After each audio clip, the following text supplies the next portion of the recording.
est bon et son amour demeure. Il est bon, Jésus est bon. Il est bon et son amour demeure. Oh, alléluia, il est bon et son amour demeure. Il est bon et son amour demeure. Il est bon, Jésus est bon. Il est bon et son amour demeure. Il est bon et son amour demeure. Il est bon et son amour demeure.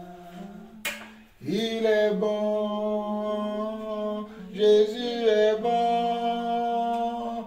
Il est bon et son amour demeure. Oh, il est bon et son amour demeure. Il est bon et son amour demeure. Il est bon, mon Dieu est bon.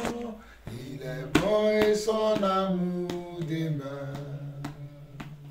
Il est bon et sa grâce demeure.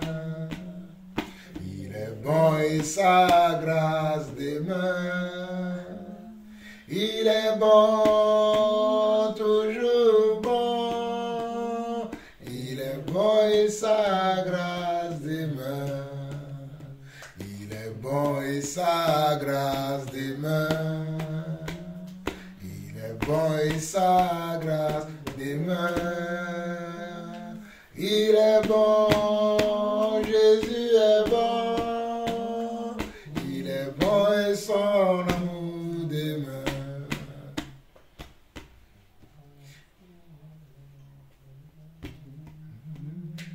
Il est bon, demeure, il est bon. Jésus est bon, il est bon et son amour demeure.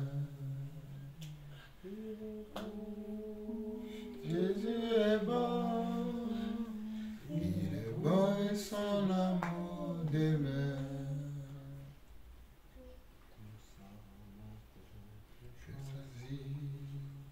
Une nation sainte, notre famille, un peuple racheté, de notre façon de vivre. Il nous a appelés des ténèbres, des ténèbres, des ténèbres, à son admirable lumière, à son admirable lumière. Nous sommes un peuple choisi, une nation sainte, un peuple ennuyé, un peuple racheté de notre façon de vivre. Il nous a appelés des ténèbres, des ténèbres, des ténèbres, à son agréable lumière, à son agréable lumière, à son agréable lumière, à son agréable lumière. Célébrer Jésus, célébrer, célébrer Jésus, célébrer. Célébrer Jésus, célébrer. Célébrer Jésus, célébrer. Il est ressuscité, il est ressuscité, et il vit pour toujours.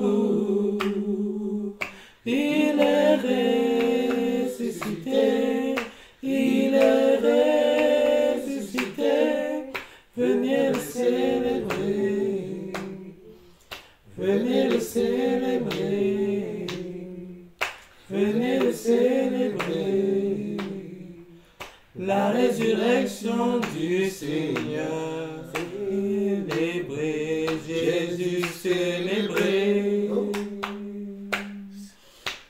célébrez Jésus, célébrez, célébrez Jésus, célébrez, célébrez Jésus, célébrez. Il est ressuscité, il est ressuscité et il vit pour toujours. Il est ressuscité, il est ressuscité. Venez le célébrer, venez le célébrer, venez le célébrer, la résurrection du Seigneur. Il est ressuscité, il est ressuscité et il vit pour toujours. Il est ressuscité, il est ressuscité. Venez le célébrer, venez le célébrer, venez le célébrer, la résurrection du Seigneur. Venez le célébrer, Oh, venez. venez le célébrer, venez, venez le célébrer, la résurrection du Seigneur.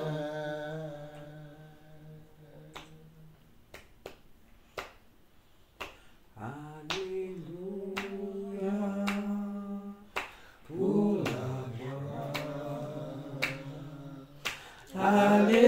Alléluia, qui demeure en moi.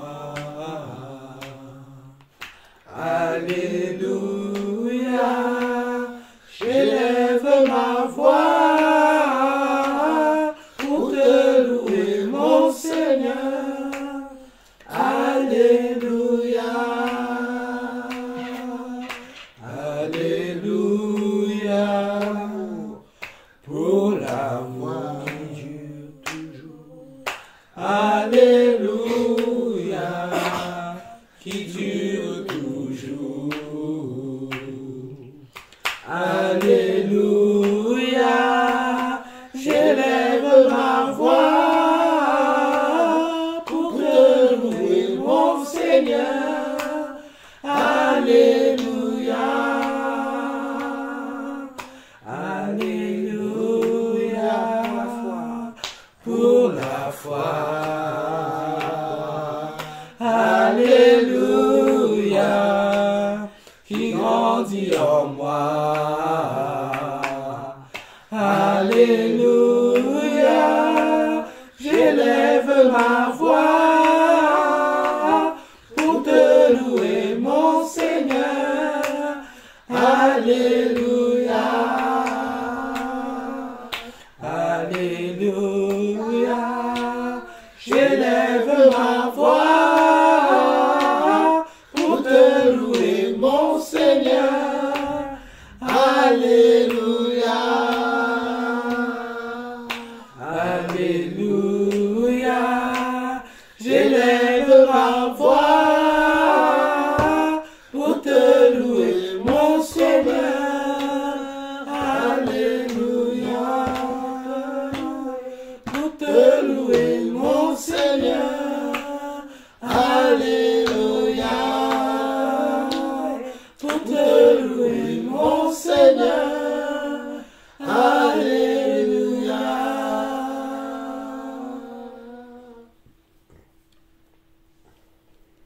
Je célébrerai en chantant à Dieu, j'exalterai l'Éternel. Je célébrerai en exalterai l'Éternel. Je louerai son nom, j'exalterai l'Éternel. Je louerai son nom, j'exalterai l'Éternel. Je célébrerai en chantant à Dieu, j'exalterai l'Éternel. Je célébrerai en chantant à Dieu, j'exalterai l'Éternel. Je louerai son nom, j'exalterai l'Éternel. Je louerai son nom, j'exalterai l'Éternel. Je célébrerai en chantant à Dieu, j'exalterai l'Éternel.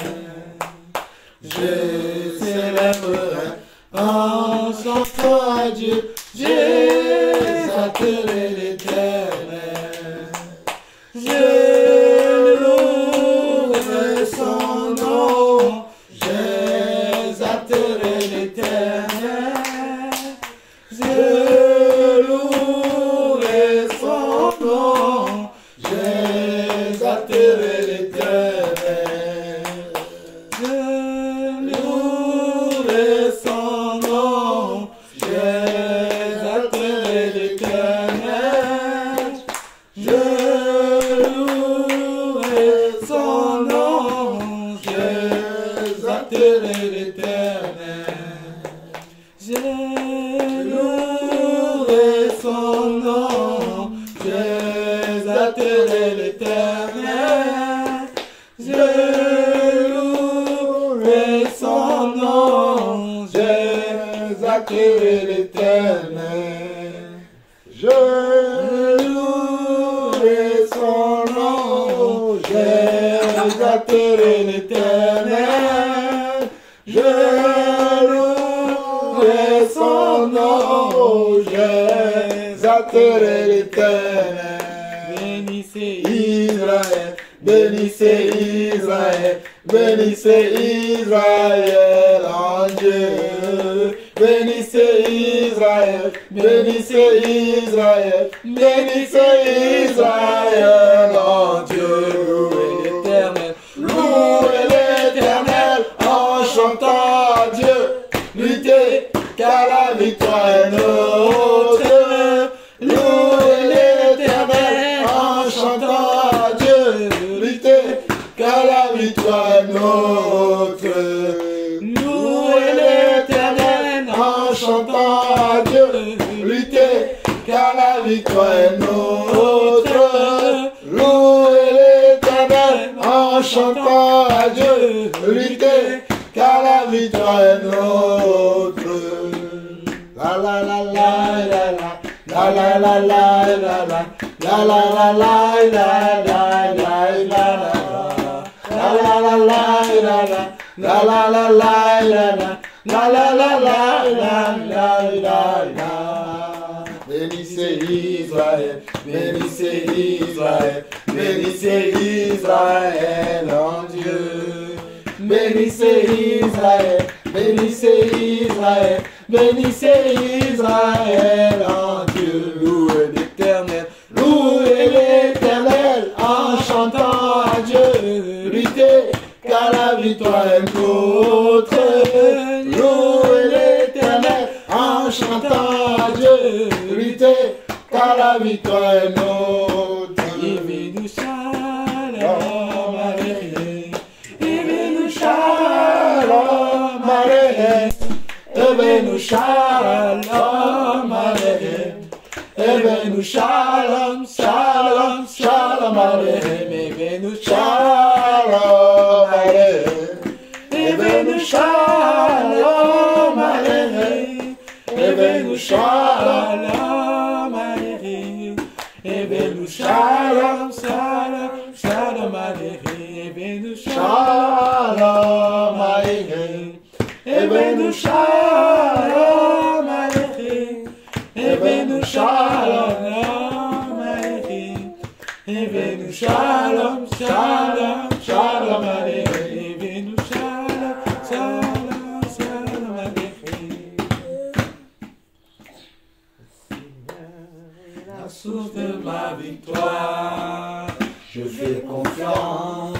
tout ce qu'il me dit. Le Seigneur est ma force, mon triomphe et mon chant. Il est le roi, il est puissant. Le Seigneur est ma force, mon triomphe et mon chant. Il est le roi, il est puissant. Le Seigneur est la source de ma victoire. J'ai confiance en tout ce qu'il me dit. Le Seigneur est ma force, mon triomphe et mon chant. Il est le roi, il est puissant. Le Seigneur est ma force, mon triomphe et mon chant. Il est le roi, il est puissant. La la la la la la la la la la la. La la la la la la la la la. La la la la la la la la la.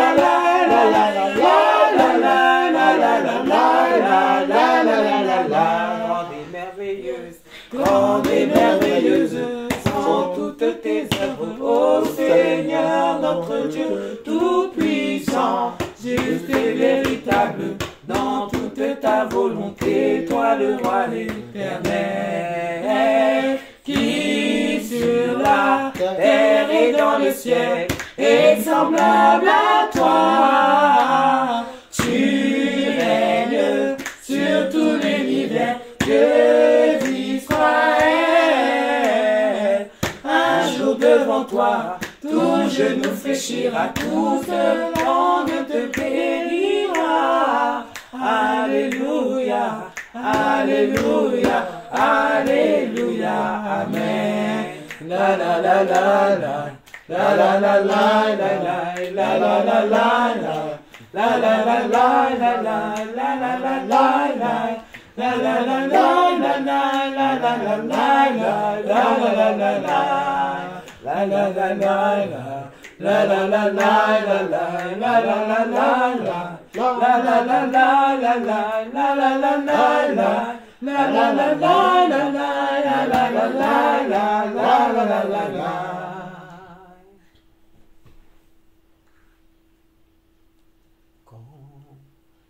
L'Esprit de Dieu agit en moi, je chante comme David.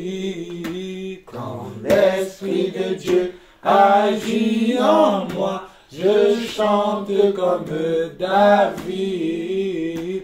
Je chante, je chante, je chante comme David. Je chante, oui je chante, je chante comme David. Quand l'Esprit de Dieu agit en moi, je loue comme David. Quand l'Esprit de Dieu agit en moi, je loue comme David.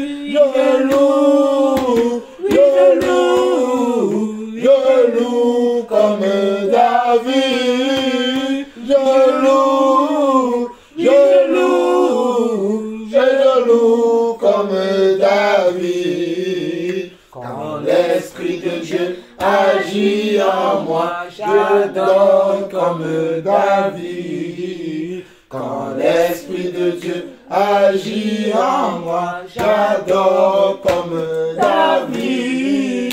J'adore, j'adore, j'adore comme David. J'adore, j'adore, j'adore comme David. Quand l'Esprit de Dieu agit en moi, je danse comme David. Quand l'Esprit de Dieu agit en moi, je danse comme David. Je danse, je danse, je danse comme David. Je danse, je danse, et je danse comme David. Oui, je loue, Je loue, je loue, je loue comme David. Je loue, et je loue, et je loue comme David. Oh oui, j'adore, Et j'adore, comme David. Et j'adore, et j'adore, et j'adore comme David.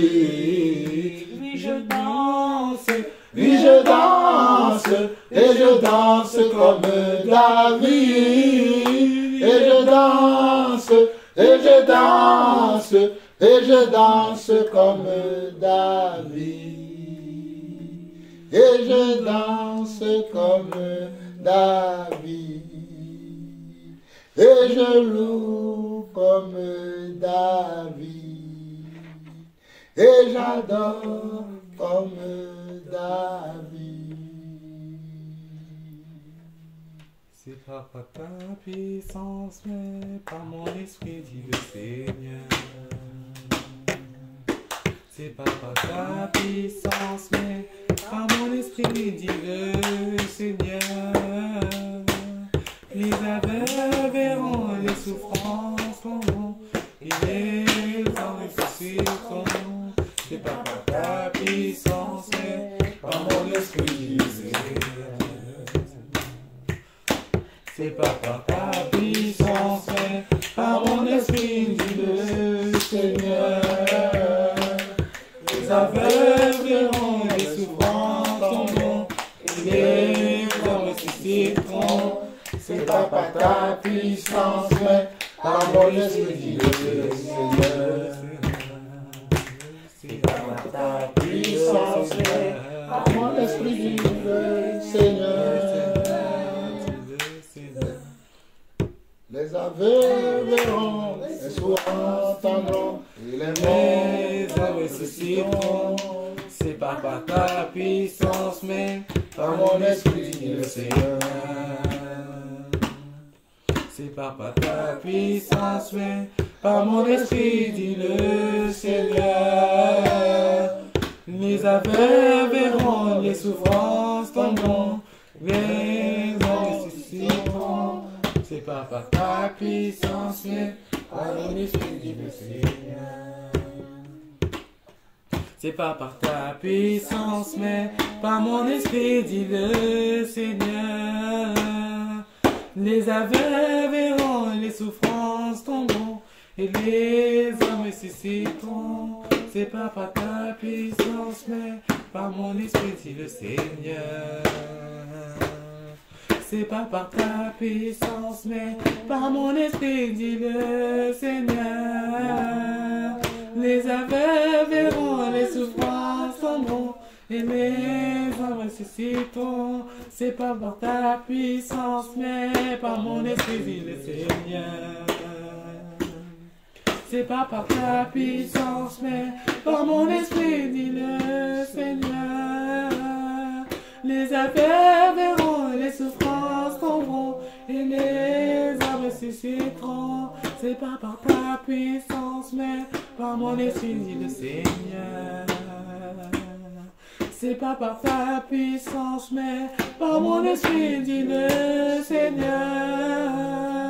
Les aveugles verront, les souffrances tomberont, et les hommes ressusciteront. Oui, les aveugles verront, les souffrances tomberont, et les hommes ressusciteront. C'est pas par ta puissance, mais par mon esprit, dit le Seigneur. C'est pas par ta puissance, mais par mon esprit, dit le Seigneur. Les aveugles verront, les souffrances tomberont, et les hommes ressusciteront. C'est pas par ta puissance, mais par mon esprit, dit le Seigneur.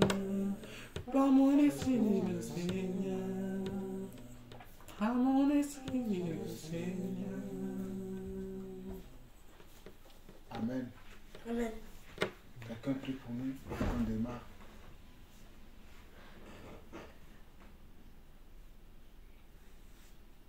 Béni sois-tu, éternel Dieu de gloire. Alléluia.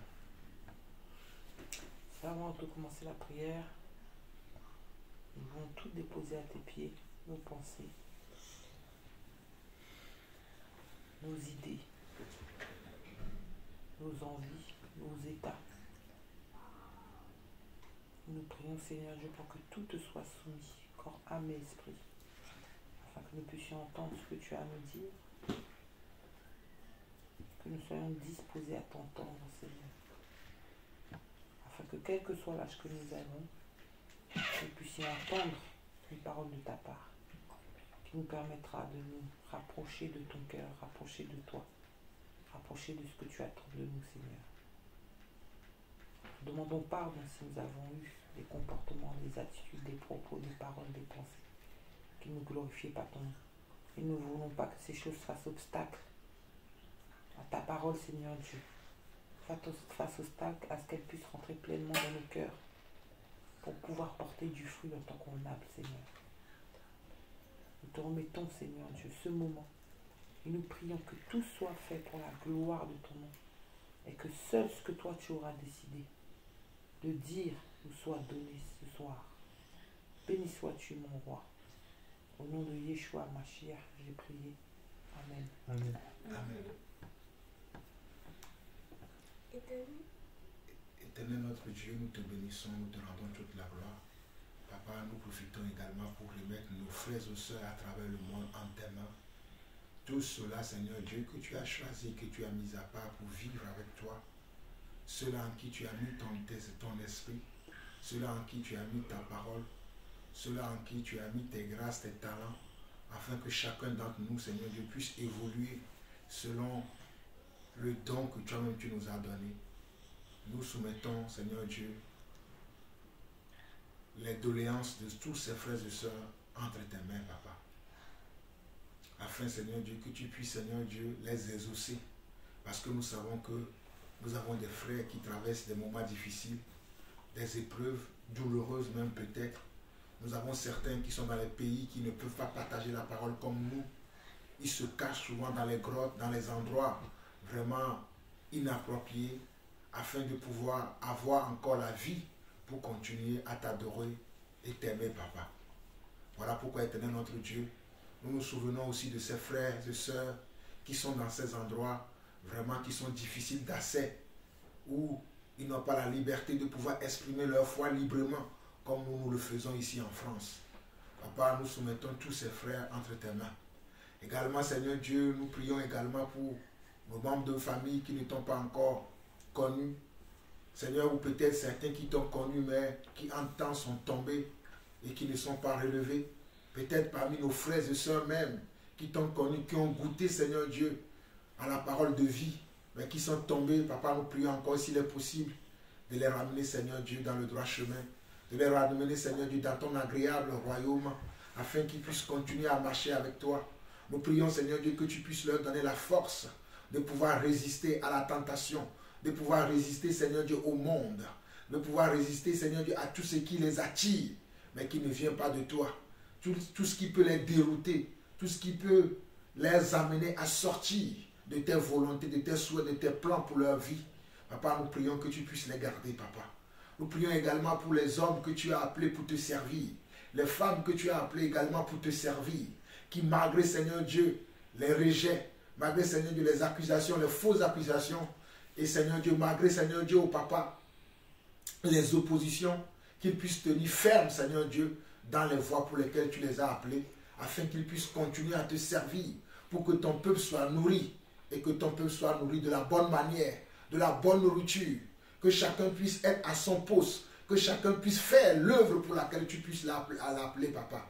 Que celui que tu as appelé à la libéralité soit libéral, Papa. Que celui que tu as appelé, Seigneur Dieu, à exercer la prophétie, puisse exercer la prophétie, afin que la prophétie puisse éclairer tes enfants, Papa. Que ce que tu as appelé le don de foi puisse exercer son don de foi, afin d'amener ceux qui sont fermes dans la foi à espérer et à poursuivre, Seigneur Dieu, la foi en tout temps et en toutes circonstances, Papa. Que ce que tu as appelé à exercer le don de miracle puisse exercer ce don de miracle dans l'église, afin de, Seigneur Dieu, de réveiller ceux qui sont morts, afin de, Seigneur Dieu, de guérir les malades qui sont au milieu de nous, afin d'opérer des miracles, des prodiges au milieu de nous, Papa. Que ce que tu as appelé au don de sagesse, au don d'interprétation des langues, au don de, oh Papa, au don de vision, Seigneur Dieu. Que toutes ces personnes se lèvent dans l'église, papa, et apportent, Seigneur Dieu, leur lumière à l'église, afin que l'église puisse être éclairée, papa. Car tu as dit toi-même que je bâtirai mon église et que les portes des séjours de mort ne prévaudront point contre elle, papa. Voilà pourquoi nous intercédons pour l'église.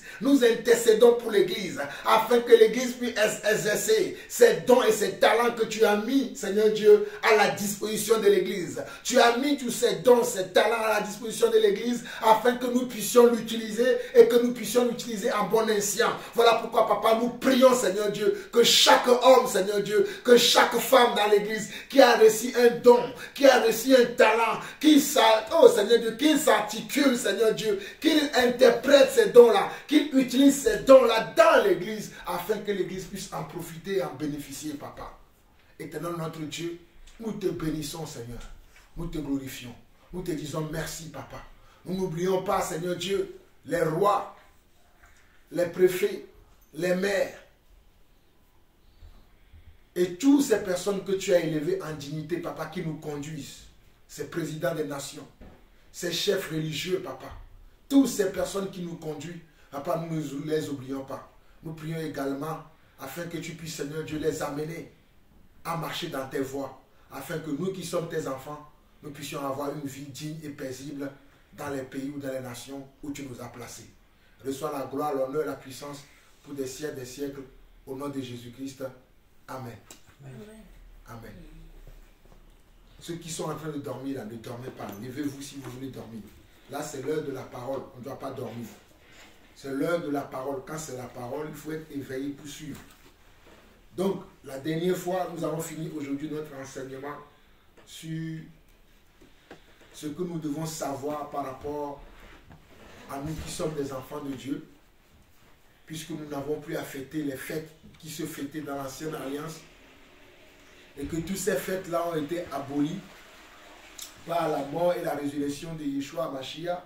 Nous savons maintenant que ces fêtes-là ne nous regardent plus et que nous devons nous attendre maintenant au retour du Seigneur, ce que nous appelons les noces de l'agneau, ou bien ce que nous appelons ici également la résurrection des morts. Parce que c'est aux noces de l'agneau qu'il y aura la résurrection des morts. Donc nous allons voir ça aujourd'hui. Nous allons voir dans quelle attente nous devons être. Quel sera l'état de notre cœur? Quelles seront les perspectives dans lesquelles nous serons pour attendre ce que le Seigneur va faire prochainement pour que nous serons tous avec lui. C'est ce que nous allons voir aujourd'hui. Mais avant que nous puissions voir ça, parce que ça va être rapide aujourd'hui, j'aimerais que vous compreniez, parce que je pense qu'il y a beaucoup de gens qui pensent que quand on dit que Christ est la fin de la loi, certains pensent que les lois morales ne sont plus d'actualité. Les lois morales. Qui peut me citer une loi morale? Oui, Samuel. Pas tuer. Voilà. Respecte ton prochain comme toi-même. Oui, voilà. Il a cité 2 exemples. Qui peut me donner encore un autre exemple? Oui, Shalom. Ne pas voler. Ne pas voler, oui. Oui, ça, Emmanuel. Ne pas commettre d'adultère. Ne pas commettre d'adultère, voilà. Honore ton père et ta mère. Honore ton père et ta mère. Amen. Que Dieu vous bénisse. Vous connaissez. Donc, comment? Tu aimeras ton Dieu de tout ton cœur. Tu aimeras ton Dieu de tout ton cœur. Donc, on va voir. Parce que beaucoup de gens pensent que quand on dit que Christ est la fin de la loi, ils pensent que Christ est la fin aussi de la loi morale. Mais la loi morale reste encore d'actualité. Celui qui ne respecte pas ces lois-là ne verra pas Dieu. Celui qui n'honore pas Dieu de cette manière-là ne verra pas le Seigneur. Donc allons dans Jacques. Dans Jacques. Oui, Jacques, c'est après Hébreu, je crois, ou bien avant Hébreu. Après. Merci. C'est après Hébreu, voilà. Jacques. Ouais, j'ai. Chapitre 2. Merci. Jacques chapitre 2. Nous allons lire du verset 1 au verset 13. Jacques chapitre 2, verset 1 au verset 13. Je vais aller rapidement et je vais insister sur les parties qui nous concernent vraiment. Mes frères, que votre foi en notre glorieux Seigneur Jésus-Christ soit exempt de tout favoritisme. Donc nous savons que notre foi doit être exempte de tout favoritisme. Et Jacques explique pourquoi il nous dit que notre foi doit être exempte de tout favoritisme. Il le dit ici en disant, supposez en effet qu'il entre dans votre assemblée. Notre assemblée, la voilà aujourd'hui. Un homme avec un anneau d'or et un habit magnifique. Et qui entre aussi un pauvre misérablement vêtu. Voilà encore ici on dit un homme qui entre avec un anneau d'or. Donc on voit qu'on peut encore porter des anneaux. Pour ceux qui sont devenus très religieux aujourd'hui, qui sont tellement pernicieux dans leur tête, qui jugent les frères ou les sœurs qui mettent encore des anneaux. Oh, Dieu a dit, Dieu a dit. Nous, nous croyons à la parole de Dieu. Nous ne croyons pas aux philosophes qui sont dans l'église aujourd'hui. Nous avançons. Il dit, supposez en effet qu'il entre dans votre assemblée un homme avec un anneau d'or et un habit magnifique, et qu'il y entre aussi un pauvre misérablement vêtu. Si tournant vos regards vers celui qui porte l'habit magnifique, vous lui dites, toi assis, toi ici, à cette place d'honneur, et si vous dites aux pauvres, toi tiens-toi là debout, ou toi assis, toi au-dessus de mon marchepied, ne faites-vous pas en vous-même une distinction, et n'êtes-vous pas des juges aux pensées mauvaises? Donc ici, il est encore question de la loi morale.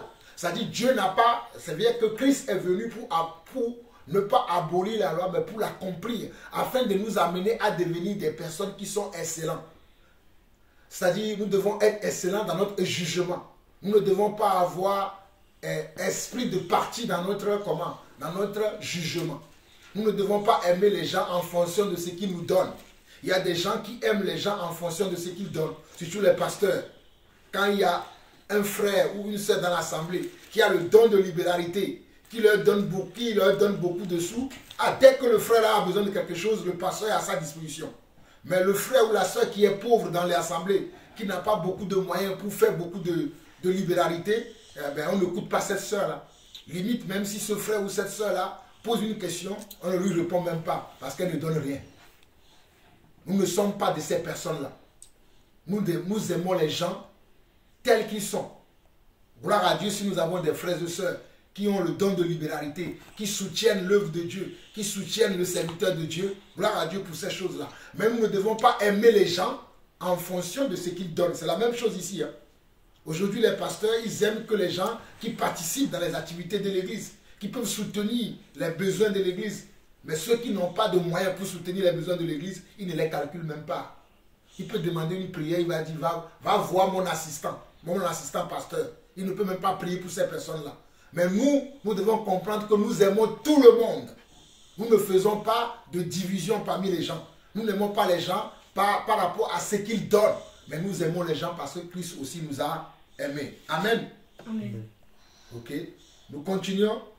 Il dit, verset 4, ne faites-vous pas en vous-même une distinction et n'êtes-vous pas des juges aux pensées mauvaises? Verset 5, écoutez mes frères bien-aimés, Dieu n'a-t-il pas choisi les pauvres aux yeux du monde pour qu'ils soient riches en la foi et héritiers du royaume qu'il a promis à ceux qui l'aiment? Vous voyez, Dieu a choisi comment? Les pauvres, les personnes qu'on considère moins, les personnes qu'on aime moins, les personnes qu'on ne voit même pas. Dieu les a choisis. Donc pourquoi nous n'allons pas les aimer aussi? Donc nous devons aimer tout le monde. Verset 6. Et vous avalissez le pauvre. N'est-ce-vous pas les riches qui vous oppriment et qui vous traînent devant les tribunaux? N'est-ce pas eux qui outragent le beau nom que vous portez? Si vous accomplissez la loi royale selon l'écriture. Voilà pourquoi je voulais lire ce passage-là. Notez-le bien dans votre tête. Jacques 2, verset 6. Si nous accomplissons quoi? La loi royale. Tu aimeras ton prochain comme toi-même vous faites bien. Donc nous devons aimer nos prochains comme nous-mêmes. Que le prochain soit riche ou pauvre, nous devons l'aimer. Que le prochain soit malade ou sain de corps, nous devons l'aimer. Que le prochain soit quelqu'un qui fatigue, nous devons l'aimer. Nous avons des frères qui fatiguent. Tu enseignes, c'est comme s'il ne comprend pas ce que tu enseignes. Il pose des questions oisives. Nous devons le reprendre, bien évidemment. Mais ce n'est pas pour autant que nous devons l'abandonner. Nous devons l'aimer et nous devons l'aider à devenir comme nous. Nous devons l'aider à grandir, comme Jésus a aidé les disciples aussi à grandir.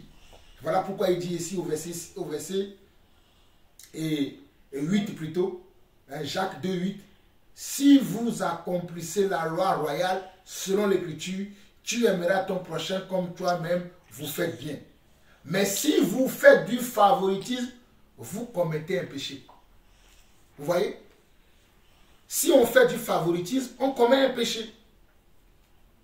Ah, Romains 10, verset 4. Ah oui, Christ est la fin de la loi pour la justification de tous ceux qui croient. De quelle loi? Des lois cérémonielles. Mais pas de la loi, comment? De la loi de l'esprit. Pas de la loi, comment? De la loi morale qui doit me permettre d'aimer mon frère comme moi-même, d'aimer ma soeur comme moi-même, même si on n'est pas de la même famille, même si on n'est pas du même rang social, de même classe sociale. Je dois aimer mon frère, je dois aimer ma soeur. Voilà pourquoi l'apôtre Jacques nous dit ici, dans Jacques 2, verset 8, si vous accomplissez la loi royale, selon l'écriture, tu aimeras ton prochain comme toi-même, vous faites bien.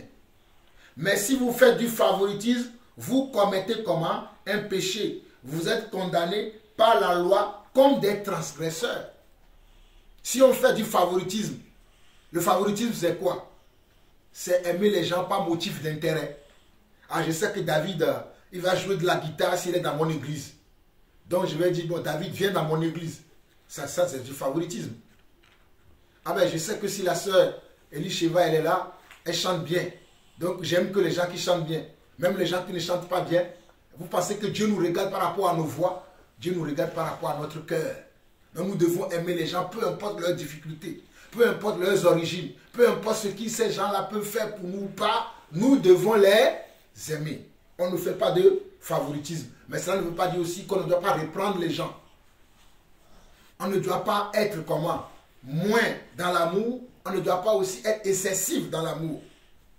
On doit avoir comment? Un équilibre pour pouvoir juger de la bonne manière afin de ne pas léser quelqu'un ou bien afin de ne pas avoir une très haute opinion aussi des gens. Placer les gens comme si les gens étaient Dieu, ou fait comme tu adorais les gens. Non. Vous me connaissez, moi, j'aime pas que quelqu'un m'adore.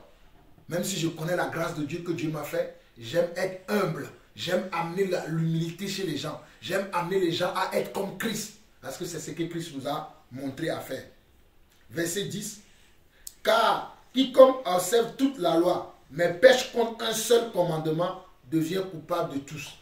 Donc on voit que la loi qui fait partie des lois morales, qui sont les 10 commandements de Dieu, ne sont pas comment? Ne sont pas accomplis, ne sont pas, c'est-à-dire, ne sont pas abolis. Elles sont encore d'actualité. Hein?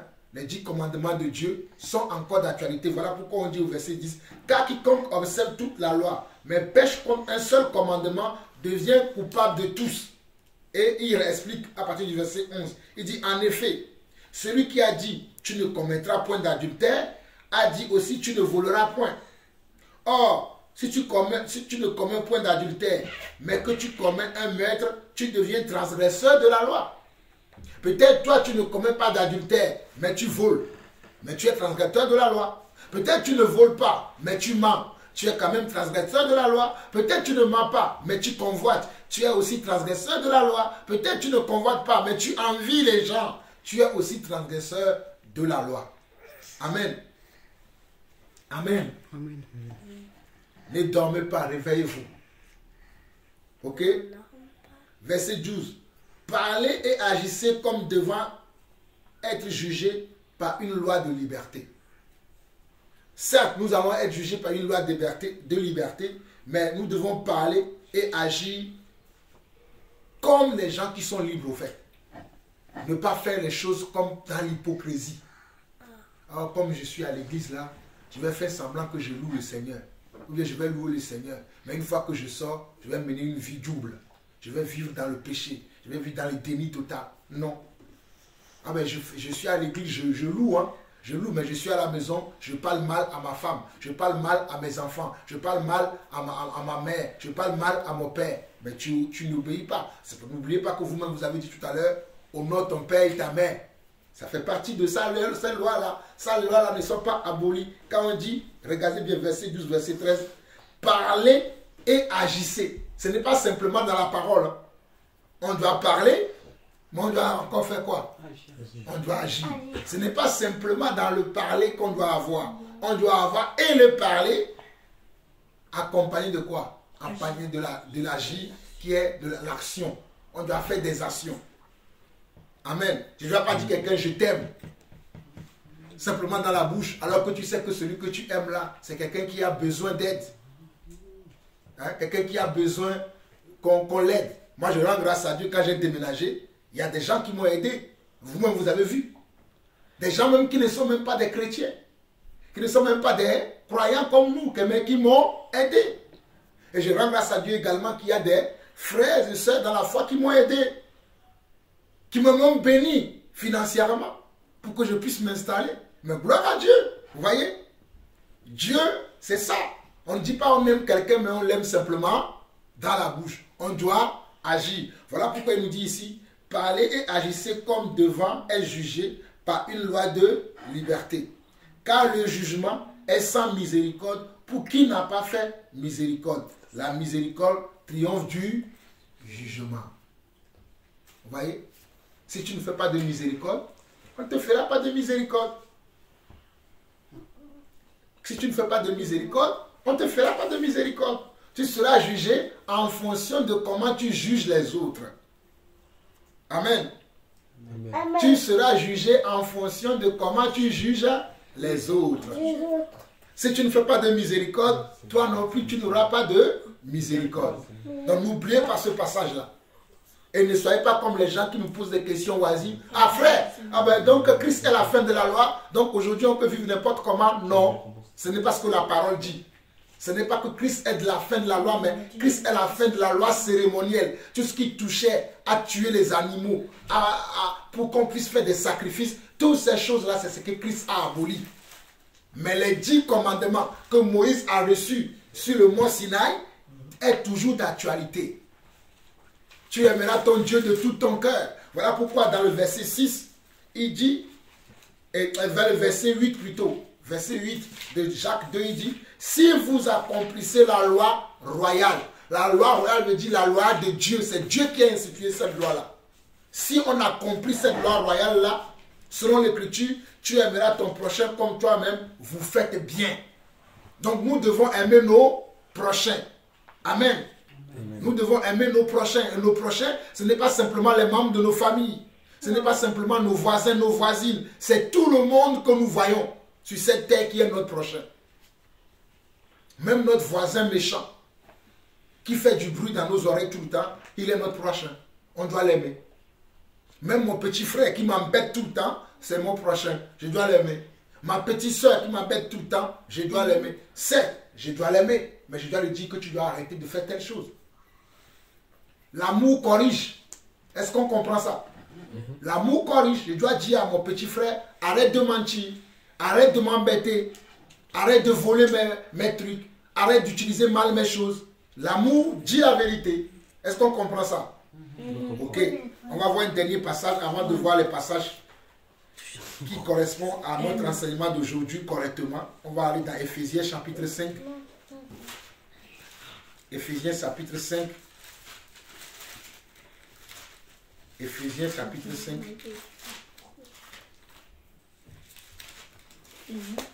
Oui, chapitre 5. On va lire du verset 1 au verset 11. Éphésiens chapitre 5, verset 1 au verset 11. C'est avant.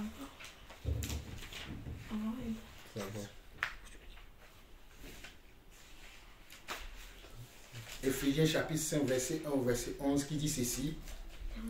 Devenez donc les imitateurs de Dieu comme des enfants bien-aimés et marchez dans l'amour à l'exemple de Christ qui nous a aimés et qui s'est livré lui-même à Dieu pour nous comme une offrande et un sacrifice de bonne odeur. Vous voyez? Nous devons être comment? Les imitateurs de qui? De Dieu. De Dieu. Quand on veut imiter quelqu'un, ça veut dire quoi? Ça veut dire quoi quand on veut imiter quelqu'un? Voilà. Merci Samuel. Fais comme la personne. Et on nous dit, devenez donc les imitateurs de Dieu comme des enfants bien-aimés et marcher dans l'amour à l'exemple de Christ. Donc tout ce que Christ a fait, c'est parce qu'il a fait grâce à quoi? Grâce à l'amour qu'il a pour nous. Qui nous a aimés et qui s'est livré lui-même à Dieu pour nous comme une offrande et un sacrifice de bonne odeur. Donc nous aussi, nous devons avoir à l'esprit que nous devons être un sacrifice pour nos frères et sœurs. Un sacrifice pour nos prochains. Et il continue. Verset 3. Voilà, pour les gens qui disent, ah, Christ est la fin de la loi. Ah, ouais, je vais vivre n'importe comment. Je vais continuer à vivre dans le mensonge, dans le vol, dans la fornication. Et regardez ce que la parole de Dieu dit. Oui. Sacrifice de bonne odeur, comment ça? J'ai pas compris ça par contre. Hein, sacrifice de bonne odeur, ça veut dire, quand on fait un sacrifice, souviens-toi de Caïn et Abel dans la Bible. Les deux ont fait un sacrifice, non? Oui. Pourquoi Dieu a agréé le sacrifice d'Abel, il n'a pas agréé? Tu as compris maintenant? Oui. Parce que Abel a fait un sacrifice Agréable à Dieu. agréable à Dieu, un sacrifice qui est juste, un sacrifice qui est digne. Donc quand on dit un sacrifice de bonne odeur, c'est-à-dire ne fais pas les choses juste pour faire. Il y a des gens qui venez, on va prier. Ou bien venez, on va louer le Seigneur. Tu es là, comme je voyais certains parmi vous tout à l'heure.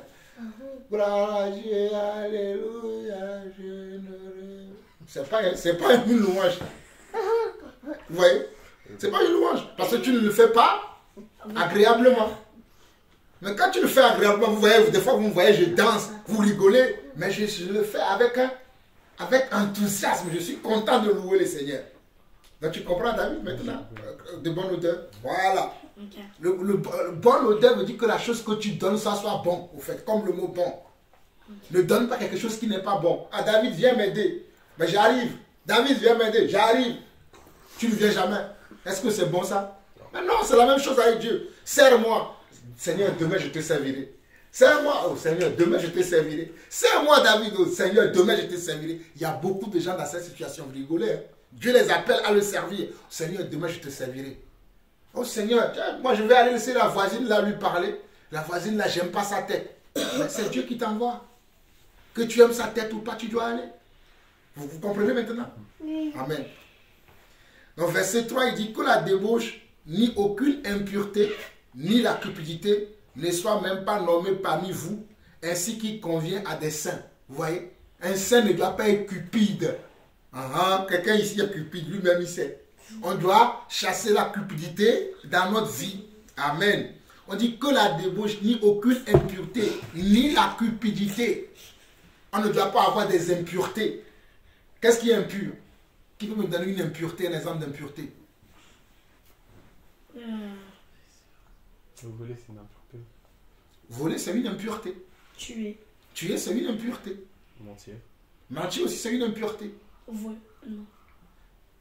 Ce qui est encore impur, c'est quoi? Casser. C'est la débauche. Ceux qui vivent dans la débauche, dans la fornication, ça, ce sont vraiment des impuretés plus, où le niveau est élevé. Parce que tu vas avec quelqu'un, tu ne sais pas de quel esprit est animé la personne. Voilà. On continue. Verset 4. Qu'on n'attend ni parole grossière. Vous qui aimez faire des blagues. Ah, je rigole. Regardez. Qu'on n'attend ni parole grossière, ni propos insensés ou équivoques. Choses qui sont contraires à la bienséance, qu'on entend plutôt des actions de grâce. Voilà, action de grâce, c'est la même chose. C'est action de reconnaissance. Vous qui aimez faire, oh, non, je rigole. Non, la Bible dit quoi? Qu'on attend, moi aussi je suis dedans. On dit qu'on attend ni parole grossière, ni propos insensés ou équivoques. Donc si je dois dire quelque chose, il faut que la chose soit sensée. Il faut que la chose apporte une édification à mon prochain, à celui qui m'écoute, à celui avec qui je partage. Mais il ne faut pas juste que je parle pour parler. Mais il faut que ce que je dis puisse apporter quelque chose à la personne qui m'écoute. Vous comprenez? Voilà pourquoi on nous dit au verset 4 qu'on n'attend ni parole grossière. Les gens qui aiment dire les gros mots. Je rends grâce à Dieu que nous, on ne dit pas les gros mots, mais on fait autre chose. On dit ni propos insensés. Les propos insensés, je peux trouver des gens ici dedans. Oui, les propos insensés. Il faut que ce que tu dis puisse avoir du sens. Pas des choses qui sont insensées. Ou équivoques, c'est-à-dire qui semblables. Les choses semblables à ce qu'on a dit là. Qui sont contraires à la bienséance. Il faut que ce que tu dis soit bienséant. C'est-à-dire soit objectif. Soit est quelque chose qui peut amener les gens à être édifiés, à être encouragés, à être enseignés. Amen. Amen. Qu'on attende plutôt des choses, des actions de grâce. Voilà. Ce que tu dis, que les gens puissent faire des actions de grâce. Ah Samuel, ce que tu m'as dit là, ah, j'ai grande grâce à Dieu. Tu m'as éclairé. Tu m'as montré le chemin. Tu m'as montré la voie. Amen. Verset 5. Car sachez-le bien, aucun débauché, ou impur, ou cupide, c'est-à-dire idolâtre, n'a d'héritage dans le royaume de Christ et de Dieu. Et nous allons parler du royaume de Dieu tout à l'heure. Mais il faut savoir que les cupides, les idolâtres... Ah, maman m'a raconté une histoire ce matin. Même ce matin-là. Maman m'a dit quelque chose. Je vais vous partager l'histoire. Il m'a dit que David, à l'école, il y a un de ses camarades qui lui a dit de tricher. Et David lui a dit, non, je ne peux pas te permettre de tricher parce que si moi je te permets de tricher, de copier sur moi, si le Seigneur vient là, moi je ne vais pas aller au ciel parce que le Seigneur ne veut pas qu'on triche. Il a dit ça, maman m'a dit que son camarade a dit, ah ok d'accord, j'ai compris, merci quand même. Mais si tu veux, je vais t'expliquer pour que toi-même tu puisses travailler. C'est ça.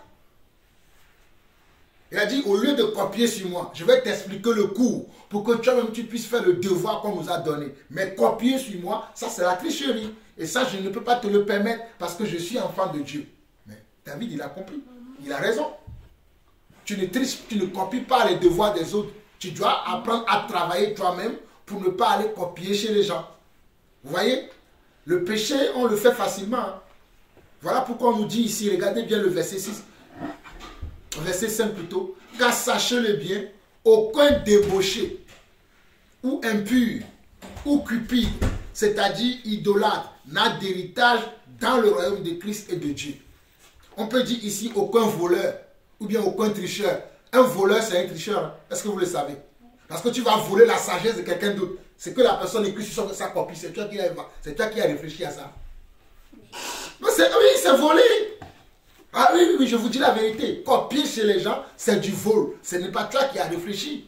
Ce n'est pas toi qui as sorti la pensée. Pourquoi dans le domaine de l'informatique ou bien dans le domaine de la science, les gens créent des brevets pour dire que telle chose, c'est moi qui l'ai inventé. Si tu veux l'utiliser, tu dois aller payer un droit d'utilisation. Tu dois payer un droit d'auteur. On appelle ça, le mot me manque.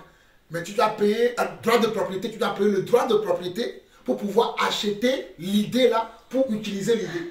Si tu vas prendre l'idée comme ça, tu l'utilises. Si la personne à qui appartient l'idée le sait que tu utilises son idée à son insu, il porte plainte contre toi, tu vas perdre. Tu vas lui payer des dommages et intérêts. Mon ami, tu vas avoir mal dans ton compte. Voilà pourquoi on dit ici, verset 5, car sachez-le bien, aucun débauché ou impur ou cupide, c'est-à-dire idolâtre, n'a d'héritage dans le royaume de Christ et de Dieu. Donc ne vous trompez pas. On ne se moque pas de Dieu. Ce qu'un homme aura semé, il le moissonnera. Galates 6, verset 7. Notez bien ce passage. Galates 6, verset 7. On ne se moque pas de Dieu. Ce qu'un homme aura semé, il le moissonnera. Ce qu'un homme aura semé, il le moissonnera. Nous continuons verset 6 au verset 11 où nous allons nous arrêter ici. Il dit que personne ne vous séduise par de vains discours, car c'est à cause de ces choses que la colère de Dieu vient sur les fils de la rébellion. N'ayez donc aucune part avec eux. Vous voyez, on ne doit pas se laisser séduire par les gens. Aujourd'hui, les gens se laissent séduire. Surtout pour nous, les enfants de Dieu, là.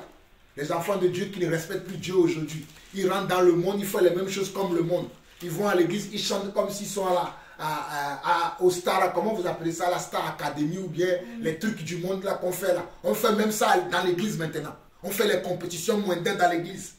Les frères qui sont là, au lieu d'adorer Dieu, ils sont là à faire une compétition entre eux. Moi, je sais plus adorer que toi. Est-ce que c'est ce que Dieu a dit? La Bible dit que Dieu cherche ceux qui adorent Dieu et en esprit. On n'a pas dit ceux qui adorent Dieu les mieux que les autres. Mais qu'est-ce que Dieu cherche? Les vrais adorateurs. Ceux qui adorent Dieu en esprit et en vérité. Pas ceux qui chantent bien, ceux qui ont une belle voix. Ce n'est pas ce que Dieu cherche. Mais Dieu cherche ceux qui adorent Dieu en esprit et en vérité. Donc, on dit, verset 8, autrefois vous étiez ténèbres et maintenant vous êtes lumière dans le Seigneur, marchez comme des enfants de lumière. Avant, nous étions dans les ténèbres, mais aujourd'hui, nous sommes dans la lumière. Nous devons marcher comme des enfants de lumière. Nous ne devons plus marcher comme si nous étions encore dans les ténèbres. Nous devons produire de la lumière pour que les gens qui sont autour de nous puissent profiter de notre lumière. Donc, nous sommes des luminaires pour illuminer le monde. Tu vas dans ton école, tu as une lumière. Tu vas dans ton travail, tu as une lumière. Tu vas dans ton école, tu as une lumière. Nous sommes tous des lumières pour illuminer ceux qui sont dans les ténèbres. Gloire à Dieu. Verset 9. Car le fruit de la lumière consiste en toutes sortes de bonté, de justice et de vérité. C'est ce que je disais tout à l'heure. Que ce n'est pas parce qu'on a l'amour qu'on ne doit pas reprendre quelqu'un. Qu'on ne doit pas dire la vérité à quelqu'un. Qu'on ne doit pas être juste dans notre jugement. Même si on a dans l'amour, on doit être juste dans tout ce que nous faisons. Verset 10. Examinez ce qui est agréable au Seigneur et ne prenez point part aux œuvres infructueuses des ténèbres, mais plutôt condamnez-les. Plutôt condamnez-les. Nous ne pouvons pas prendre part ou participer aux œuvres infructueuses des ténèbres. J'aime ma fille Sarah, elle a compris quelque chose dans cet enseignement. Papa, on ne fête pas Noël. Si je demande à Sarah aujourd'hui, hein, les fêtes de l'Éternel, elle va dire, ah, tu l'as pris des choses qui va dire, papa, on ne fête pas la bonne année, la fête de Noël. Au moins, elle a compris ça. À 5 ans, Sarah, elle a compris ça. Mais il y a des adultes aujourd'hui, ils sont nés depuis des années, ils ne comprennent pas ça. Et même quand on dit ça, ils sont énervés. Pourquoi ils disent qu'on ne peut pas fêter Noël? On dit on ne doit pas le faire, mais on doit en faire quoi? On doit même les condamner. Nous condamnons ces choses-là. On ne condamne pas les gens, hein, mais on condamne les actions des gens. Il y a une différence de condamner quelqu'un et de condamner les actions des gens. On condamne ces actions-là. Ceux qui sont encore dans les fêtes, ces fêtes païennes-là. Ces fêtes qui n'ont rien à voir avec Dieu. L'ascension. On a trouvé l'ascension dans les fêtes. Quand on enseignait sur les fêtes, on n'a pas trouvé l'ascension, ni l'assomption. Mais les gens le fêtent. Nous sommes dans Éphésiens 5, le verset 11. C'est le verset 11, David. Le verset 11 qui dit: et ne prenez point part aux œuvres infructueuses des ténèbres, mais plutôt condamnez-les. Voilà pourquoi moi j'aime condamner. Les gens m'appellent, oh il est très dur le frère Jean-Paul. Le frère Jean-Paul il est très dur, je m'en fous. Moi j'aime la parole. Que les gens puissent m'appeler que je suis haineux, que je suis tout le temps dans la colère, peu importe. Il dit, oh il est tout le temps, c'est comme si il était tout le temps dans la colère. C'est comme si personne ne m'a rien fait. Mais moi je veux honorer Dieu en respectant la parole. Et moi, je veux honorer Dieu en pratiquant la parole. Regardez bien. Nous allons bien relire du verset 8 au verset 11 de Éphésiens chapitre 5. Notez-les bien dans vos pensées. Partout où vous irez. Moi, j'ai ces paroles-là dans mon cœur. C'est pour ça que mon attitude le suit automatiquement. J'ai toutes ces choses-là en moi. Mon attitude suit ça automatiquement. Je ne veux même pas chercher. C'est comme si tu dis si tu veux dire à un avocat, quelqu'un toute sa vie, il a étudié le droit. Il sait comment défendre quelqu'un. Il est en face d'une situation, il ne va pas réfléchir. Parce qu'il a étudié ça. Moi, j'ai étudié la parole. Je suis un enseignant de la parole. Je connais la parole. Je suis dans une situation, je ne vais pas commencer à réfléchir comment je connais déjà. Ce que je dois condamner, je condamne. Ce que je dois approuver, j'approuve. Et tous les enfants de Dieu doivent être comme ça. C'est parce qu'aujourd'hui, les gens ne respectent pas la parole qu'il y en a certains qui trouvent que certains en font trop. Parce qu'il y en a parmi nous, ceux qui sont légers avec les gens. Ils ne respectent pas, ils n'honorent pas Dieu. Regardez bien, verset 8 au verset 11, il dit: autrefois vous étiez ténèbres, et maintenant vous êtes lumière dans le Seigneur. Marchez comme des enfants de lumière, car le fruit de la lumière consiste en toutes sortes de bonté, de justice et de vérité. Le fruit de la lumière consiste à quoi? Le fruit de la lumière. Quand tu dis que tu es enfant de Dieu, tu es la lumière. Le fruit veut dire les conséquences de ces choses-là que tu dis que tu es. Ce qui va prouver que tu es vraiment un enfant de lumière, c'est quoi? C'est ton degré de justice. C'est ton degré de comment tu dis la vérité. Et comment tu la pratiques aussi. Comment tu es bon dans la parole. Voilà pourquoi il dit, car le fruit de la lumière consiste en toutes sortes de bontés. Ce n'est pas quelques bontés seulement qu'on doit avoir chez toi. Mais tu dois avoir toutes les sortes de diversité, de bonté qu'il y a en Dieu. Et toutes les sortes de justice et de vérité qu'il y a en Dieu, tu dois les avoir. Ce n'est pas une vérité quand bon, la personne qu'on inflige, c'est ton ami. Là, tu peux commencer à défendre. Mais ça, que quelqu'un que tu ne connais pas, là, tu ne défends pas. Ben oui, il y a des gens comme ça. Si on parle mal de quelqu'un, parce qu'il connaît la personne, c'est un ami à lui, c'est une connaissance, c'est un frère, c'est une soeur, là, il va commencer à défendre. Oh non, tu n'as pas le droit de parler comme ça. Mais même quand on parle de quelqu'un que tu ne connais pas, mais on parle mal de lui, tu dois aussi dire à mon frère, ma soeur, tu ne dois pas parler mal de celui-là. Qu'est-ce qu'il t'a fait? Pourquoi tu parles comme ça? Là, tu es vraiment juste. Mais si tu défends que ceux que tu connais, tu n'es pas juste. Tu agis encore par motif d'intérêt. Parce que tu connais telle personne, tu ne vous... Mais celui que tu ne connais pas, tu ne dis rien. Mais tu n'es pas juste. Amen ou non amen? Amen. Amen. Je rends grâce à Dieu. Et verset 11. Et ne prenez point part aux œuvres infructueuses des ténèbres, mais plutôt... De la lumière. Plutôt condamnez-les. On ne doit pas prendre part aux œuvres des ténèbres, mais on doit les condamner. Démasquer, voilà. Démasquer veut dire en même temps condamner. Hein? On ne doit pas prendre part aux œuvres des ténèbres, mais on doit les condamner. Dieu dit, ne prenez pas part aux œuvres des ténèbres, mais plutôt condamnez-les. Donc on les condamne. Amen. Amen. Amen. Amen. Amen. Maintenant, on va aller maintenant voir ce que Christ a préparé pour nous. Alléluia. Jean 14, verset 6. Pourquoi Jean 14? Jean, c'est le premier livre du Nouveau Testament. On va dans Jean 14, le verset 6. Non, Jean 14, verset 1 au verset 6. Jean 14, verset 1, Jean 14, verset 1 à 6. Jean 14, verset 1 à 6. Non, Jean 14, verset 1 à 2. On lit au verset 1 à 2 seulement. Jean 14, verset 1 à 2.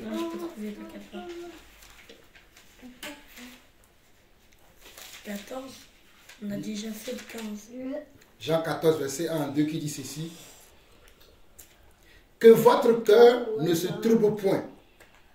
Croyez en Dieu et croyez en moi. Il y a plusieurs demeures dans la maison de mon Père. Si cela n'était pas, je vous l'aurais dit. Je vous préparerai une place. Verset 3 dit, et lorsque je m'en serai allé et que je vous aurai préparé une place, je reviendrai et je vous prendrai avec moi, afin que là où je suis, vous y soyez aussi.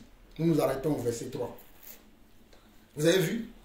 Ici, qui parle ici? Jésus. Et qu'est-ce qu'il dit? Il dit qu'il nous a préparé une place et qu'après il va nous chercher. Amen. Jésus dit dans Jean 14, le verset 1 à 3, il dit que votre cœur ne se trouble point.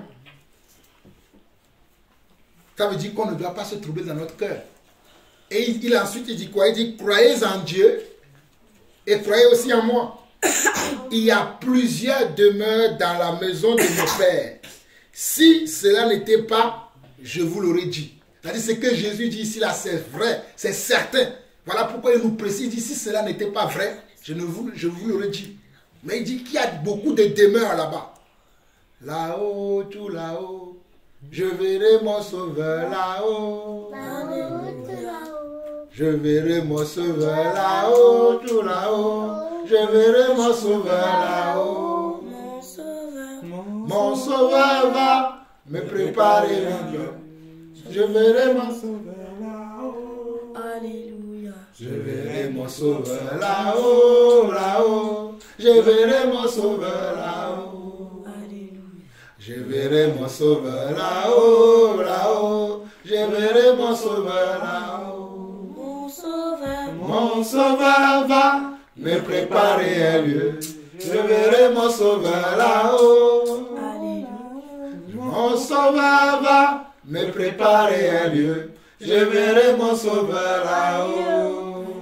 Je verrai Jésus-Christ là-haut, là-haut. Je verrai Jésus-Christ là-haut, là-haut. Je verrai Jésus-Christ là-haut, là-haut. Je verrai Jésus-Christ là-haut. Mon sauveur va me préparer un lieu. Je verrai mon sauveur là-haut. Mon sauveur va me préparer un lieu. Je verrai Jésus-Christ là-haut.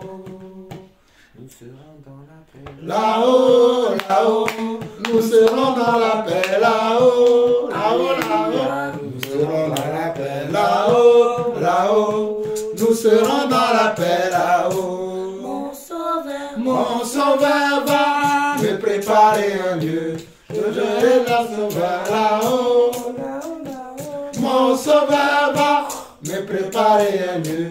Je verrai mon sauveur là-haut. Mon sauveur va me préparer un lieu. Je verrai mon sauveur là-haut. Mon sauveur va me préparer un lieu. Je verrai mon sauveur là-haut. Amen. Donc c'est ce que Jésus dit ici. Il dit que votre cœur ne se trouve point. Croyez en Dieu et croyez en moi. Il y a plusieurs demeures dans la maison de mon Père. Si cela n'était pas, je vous aurais dit, je vais vous préparer une place.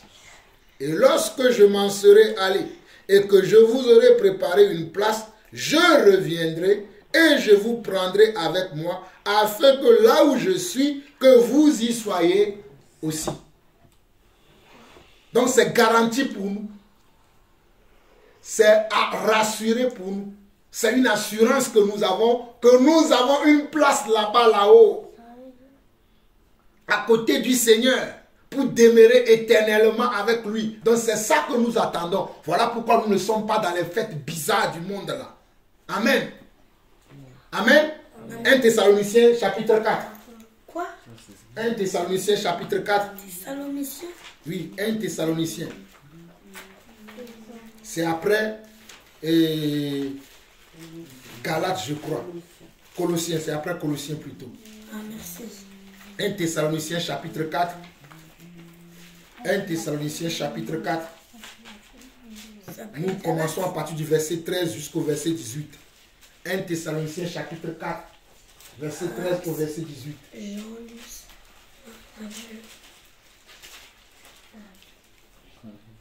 Je trouve.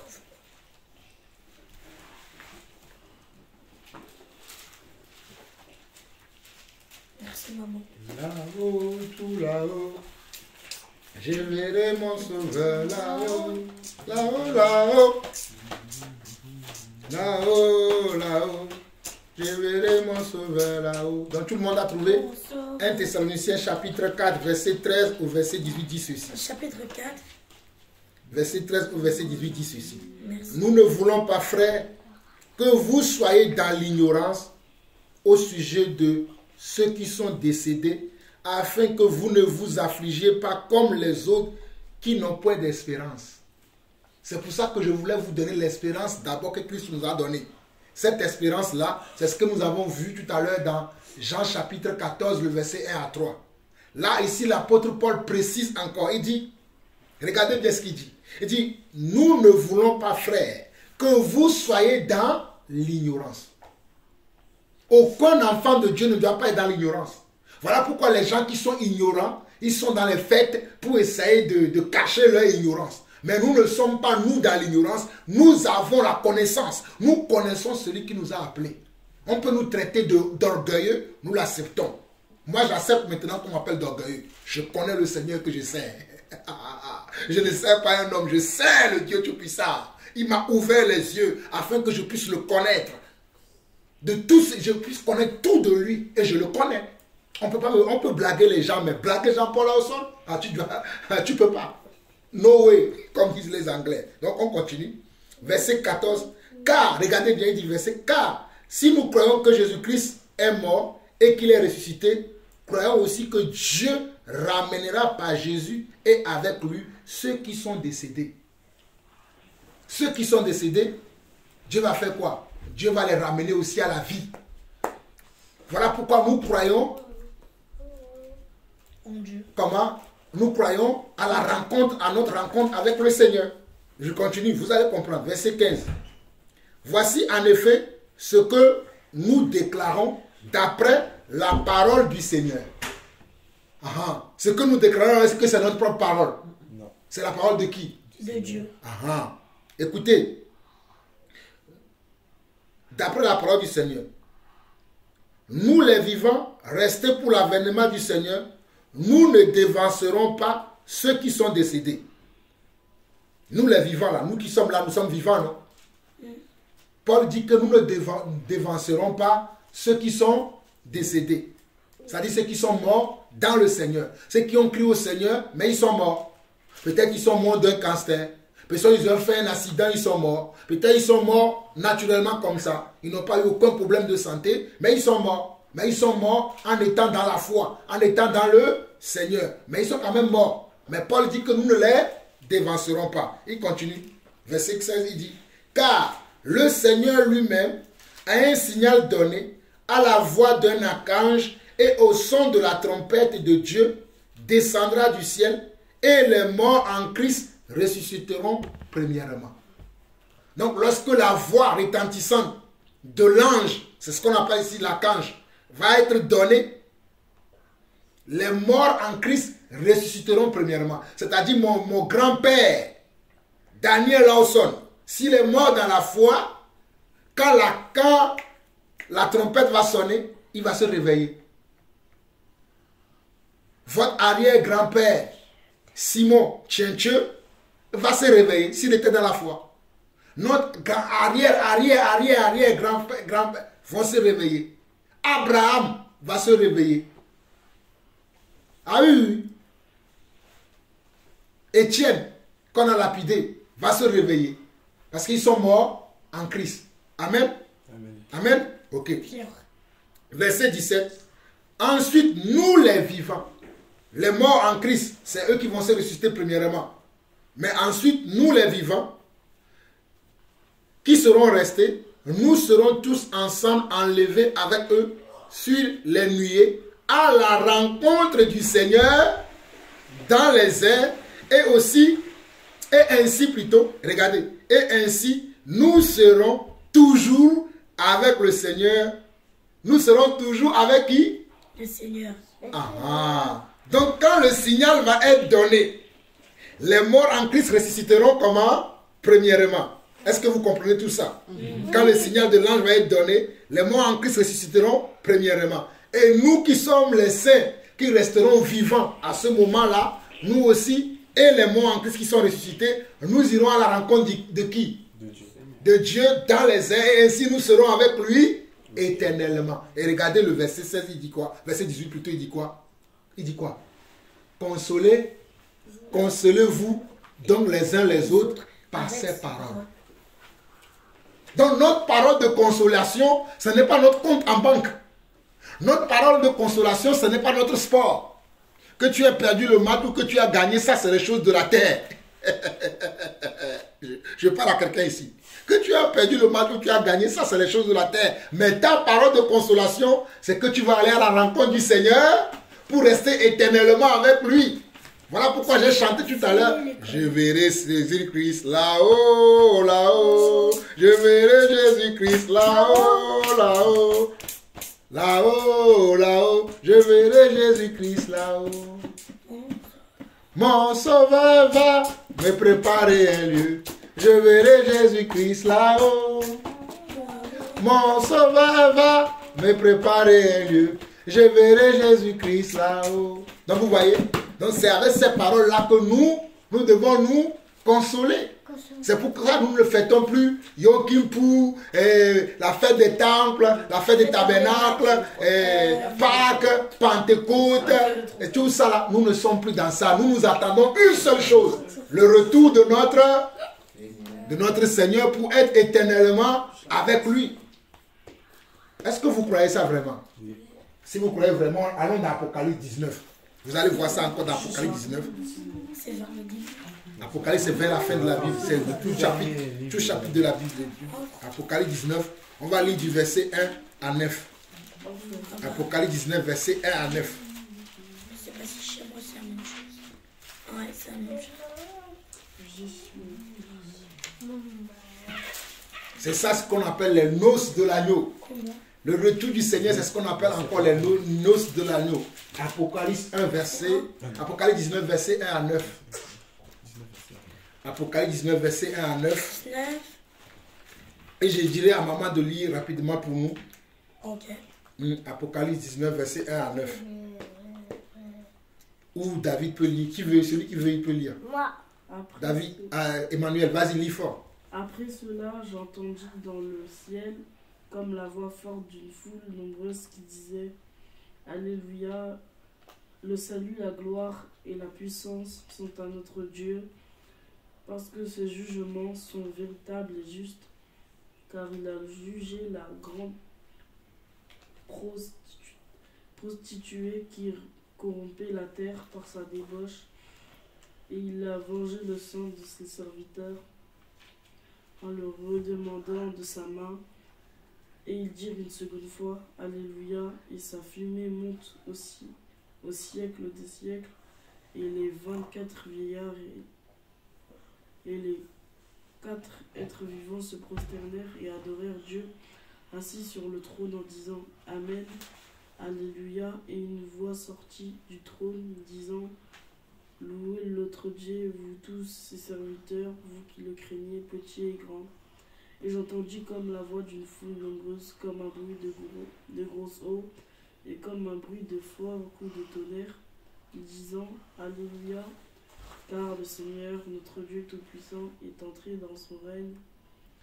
Réjouissons-nous, soyons dans l'allégresse et donnons-lui gloire, car les noces de l'agneau sont venues, son épouse s'est préparée et lui a donné de se revêtir d'un fin lin éclatant pur, car le fin lin, ce sont les œuvres justes des saints. L'ange me dit, écris, heureux ceux qui sont appelés au festin des noces de l'agneau. Puis il me dit, ces paroles sont les véritables paroles de Dieu. Amen. Vous avez vu? Vous avez vu? Voilà pourquoi nous attendons les noces de l'agneau. Et la fin du verset 9 est très important. Il dit, puis il me dit, ces paroles sont les paroles véritables de Dieu. Mais je vais relire pour que vous puissiez comprendre. Regardez bien. On nous dit, après cela, j'entendis dans le ciel comme la voix forte d'une foule nombreuse qui disait, Alléluia, le salut, la gloire et la puissance sont à notre Dieu. Le salut, c'est à qui? C'est à notre Dieu. La gloire, c'est à qui? C'est à notre Dieu. La puissance, c'est à qui? C'est à notre Dieu. Donc, personne sur cette terre ne doit avoir la gloire si ce n'est notre Dieu. Nous continuons. Parce que ses jugements sont véritables et justes. Les jugements de Dieu sont comment? Elles sont véritables et justes. Car il a jugé la grande prostituée qui corrompait la terre par sa débauche. La grande prostituée, nous connaissons, c'est l'église de Babylone, c'est l'église catholique, bien sûr. Qui corrompait la terre par sa débauche, et il a vengé le sang de ses serviteurs en leur redemandant de sa main. Tous les serviteurs de Dieu qui sont tués là, c'est à ce moment-là que Dieu va demander leur sang. Pour l'instant là, on nous insulte, on nous dit tout, Dieu ne dit rien. Mais ce jour-là, Dieu va nous, comment? Il va nous venger. Même moi, Jean-Paul Lawson, je serai vengé. Ah oui, oui, oui, oh, je suis trop content. Ceux qui m'insultent aujourd'hui, il est trop orgueilleux, il pense qu'il sait tout, il connaît tout, il dit il est l'apôtre, on ne peut plus entendre. Ils verront ce jour-là qui je suis. Pour l'instant, ils n'ont qu'à continuer à m'insulter. Mais le jour-là, ils verront qui je suis vraiment. C'est là qu'on verra qui a mis l'eau dans le coco, comme disent les Ivoiriens là. Pour l'instant, qui se moque. Il a vengé comment? Ses serviteurs en leur redemandant leur sang de ses mains. Amen. Verset 3, il dit une seconde fois, Alléluia! Et sa grande fumée monte au ciel des siècles. Et les 24 vieillards et les 4 êtres vivants se prosternaient et adoraient Dieu assis sur le trône en disant, Amen, Alléluia! Et une voix sortit du trône disant, louez notre Dieu. Ah, vous voyez pourquoi nous aimons louer, nous, la famille là au sol? On aime louer, regarde, c'est pour ça. Il dit quoi? Louez notre Dieu, vous tous ces serviteurs. Ah, vous qui le craignez, petits et petits et grands. Petits et grands. Petits et grands. Donc quand même quand on est petit, on doit faire quoi? Louer. Ah, quand on est grand, on fait quoi? Louer. Ah, il y a des gens, ils n'étaient pas connus. Ils aimaient bien louer Dieu. Maintenant, quand ils sont connus, oh non, si je loue trop Dieu là, les gens ne louent plus. Parce que c'est lui maintenant qui a pris la place de Dieu. C'est lui qu'on loue. On ne loue plus Dieu. Alors qu'on dit, louez notre Dieu, vous tous ses serviteurs. On est serviteurs de qui? de Dieu. On n'est pas serviteur de soi-même. Donc on doit toujours donner la révérence qui est à Dieu. On doit toujours révérer Dieu. Tout ce que nous faisons, c'est Dieu que les gens doivent voir, ce n'est pas nous. Mais les gens n'ont pas compris ça. Ils s'octroient la gloire de Dieu. Ils s'octroient la puissance de Dieu. Ils s'octroient la capacité de Dieu. Certes, notre Dieu est fort. Il nous a donné aussi une petite force. Mais ce n'est pas pour autant que nous devons voler sa gloire. Nous devons continuer à l'adorer, à lui rendre tout ce que nous lui devons. Amen. Parce qu'on dit, louez notre Dieu, vous tous ses serviteurs, vous qui les craignez, petits et grands. Donc ne me dites pas, moi je suis petit, je ne peux pas louer le Seigneur. Non, même si tu es petit, tu dois louer le Seigneur. Parce que petits et grands, connu ou non connu, tu dois louer le Seigneur. Que les gens acceptent que je suis apôtre ou pas, moi je dois louer le Seigneur. Que les gens acceptent que David soit prophète ou pas, David doit louer le Seigneur. Amen. Amen. Amen. Amen. Nous continuons, verset 6. Il dit, et j'attendis comme la voix d'une foule nombreuse, comme un bruit de grosses eaux, et comme un bruit de fort coup de tonnerre, disant, Alléluia. Car le Seigneur, notre Dieu Tout-Puissant, est entré dans son règne. Car le Seigneur, notre Dieu Tout-Puissant, est rentré dans son règne. Voici encore un verset qui prouve que Jésus est notre Dieu. Parce que c'est lui qui va descendre. C'est lui qu'on doit louer. Et c'est lui qui rentre dans le règne. Donc Jésus est comment? Est Dieu. Et pour l'instant, il a laissé, parce que nous savons dans Galates et nous savons dans Jean 4, verset 1, que le monde entier est sous la puissance du malin. Le monde entier est sous la puissance du malin. Mais à ce moment-là, Dieu va récupérer comment? La puissance des maîtres du malin. Pour que le malin ne puisse plus dominer les gens. Pour l'instant, Dieu le laisse. Mais ce jour-là, Dieu va lui récupérer comment? La puissance qu'il a octroyée, que Dieu lui a laissé faire. Pour voir si nous là, est-ce que nous allons le choisir ou pas? Le diable est un instrument que Dieu utilise aussi, hein, pour voir quel serait notre choix. Quelle serait notre décision? Ceux qui choisiront Dieu, iront avec Dieu. Ceux qui choisiront le diable, iront avec le diable. Chacun vivra selon son choix. Mais nous avons choisi la bonne part. Amen. Amen. Nous continuons. Verset 7 au verset 9, où nous allons nous arrêter ici. Il dit, réjouissons-nous, soyons dans la joie et donnons-lui. À qui on doit donner gloire? Jésus. À qui on doit donner gloire? Jésus. À qui on doit donner gloire? Jésus. Amen. Les noces de l'agneau sont venues. Son épouse s'est préparée. Qui est son épouse? L'Église. Qui est son épouse? Et l'Église c'est qui? Les saints. Les saints c'est qui? C'est nous. Amen. Son Église c'est nous. Son Église c'est les saints. Et les saints c'est qui? C'est encore nous. Donc on nous dit, les noces de l'agneau sont venues. Son épouse s'est préparée. Donc l'épouse doit se préparer. Ah oui, l'épouse ne doit pas dormir. L'épouse ne doit pas être dans les fêtes. Est-ce que quand on se prépare, on fait la fête? Non. On prépare la fête, non? Et la fête, c'est ça. C'est le retour du Seigneur que nous devons préparer. Et pour préparer le retour du Seigneur, qu'est-ce que nous devons faire? Qui sait ce que nous devons faire? Oui. Croire en Dieu. Croire en Dieu, oui. Ça, c'est le départ, oui. Pratiquer sa parole. Hein? Pratiquer sa parole. Amen. Pratiquer sa parole, Samuel. Hein? Qui encore? Le louer. Le louer, oui. Donc, vous avez compris. Croire en Dieu, louer Dieu et pratiquer sa parole. Voilà la préparation que nous avons à faire. Croire en Dieu, louer Dieu, pratiquer sa parole. Voilà notre préparation. Voilà pourquoi nous ne sommes pas dans les fêtes. Notre fête, c'est ça. On croit en Dieu, on loue Dieu et on pratique sa parole.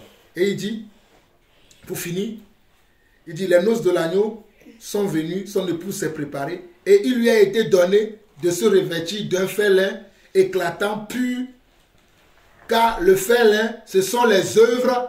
Vous voyez, on a donné à l'église comment? Une robe, une robe qui doit se revêtir. Et la robe là, elle est comment? Elle est de fin lin.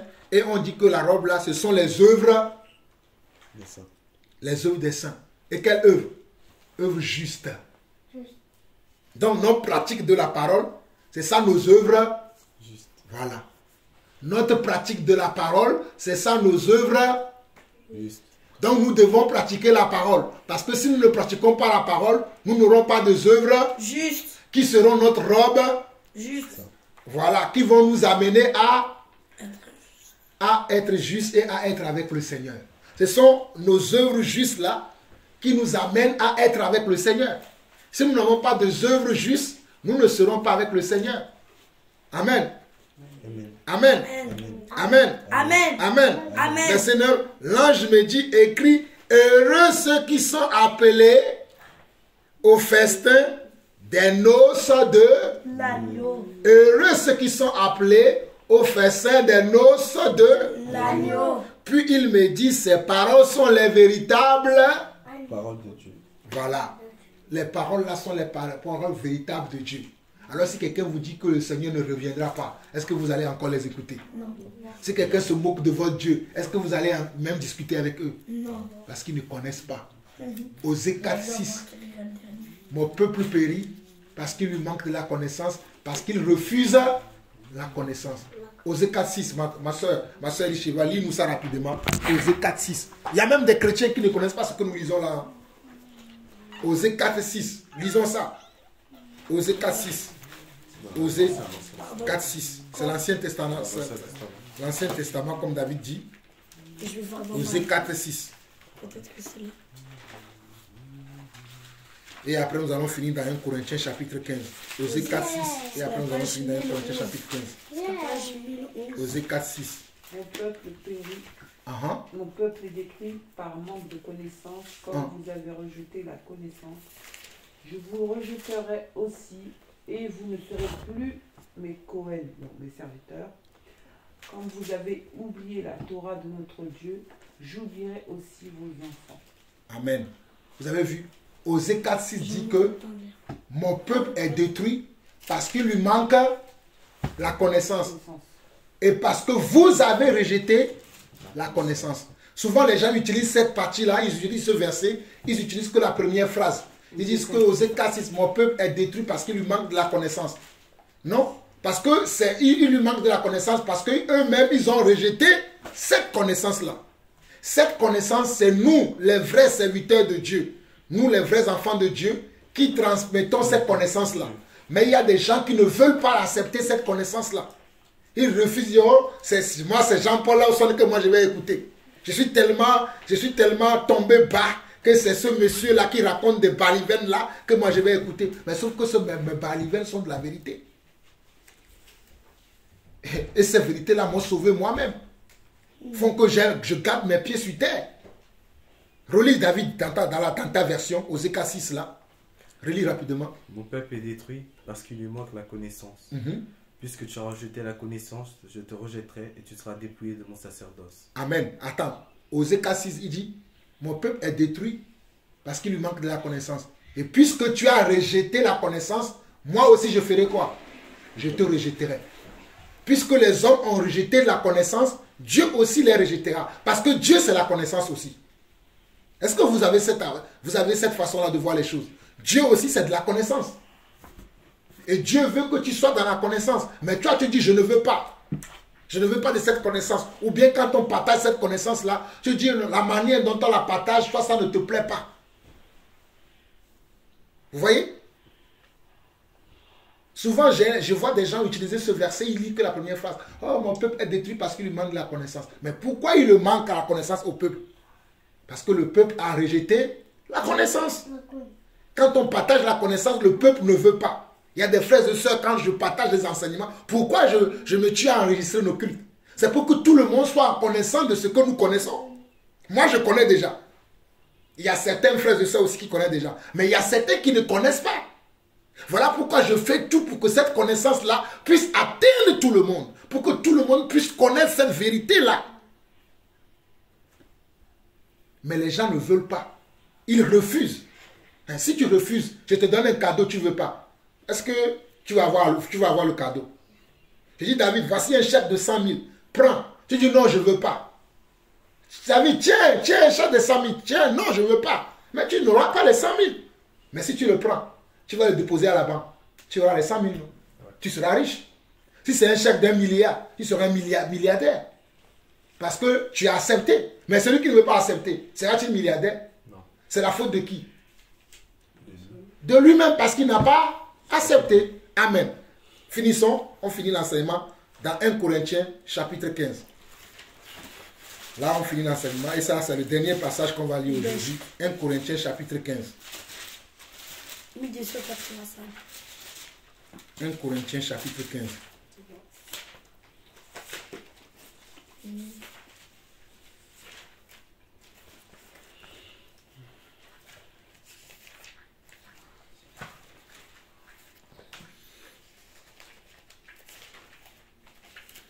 « 1 Corinthiens chapitre 15.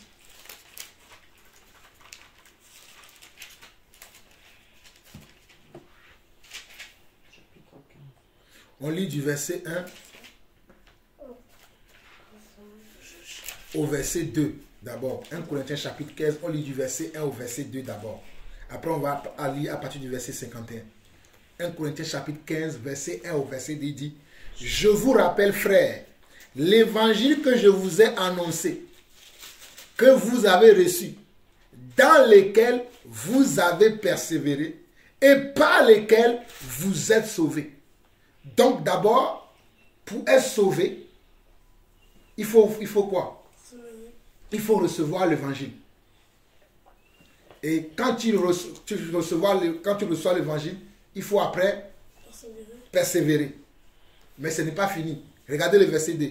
Et par lesquels vous êtes sauvés, si vous le retenez dans les termes où je vous l'ai annoncé, autrement vous aurez cru en vain.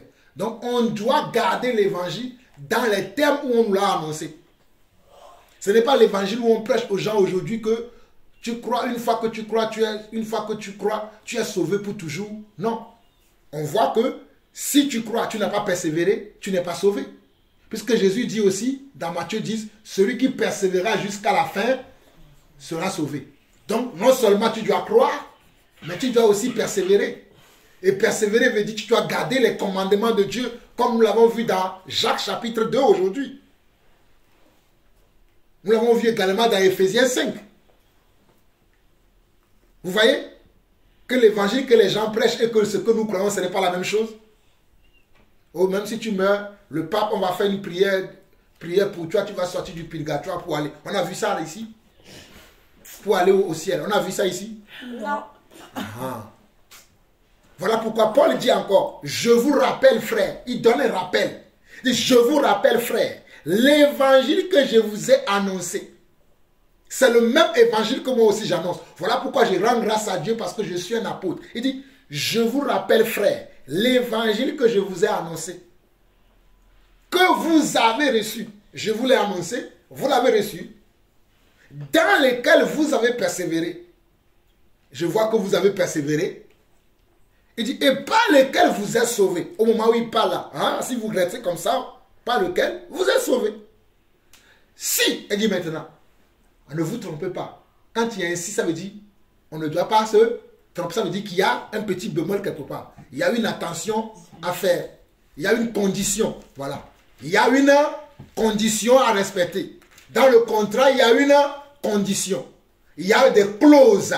Dans un contrat, il y a toujours des clauses. Le contrat que Jésus a signé avec nous, il a dit, les gens aiment citer Jean 3,16. Mais l'évangile ne s'arrête pas dans Jean 3,16.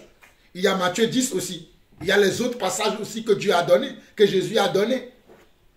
Jésus a dit que les hypocrites ne verront pas le royaume de Dieu. Les gens oublient ça. Jean 3,16. Car Dieu a tant aimé le monde afin que quiconque croit en lui ne périsse pas, qu'il ait la vie éternelle. Mais ça ne s'arrête pas là.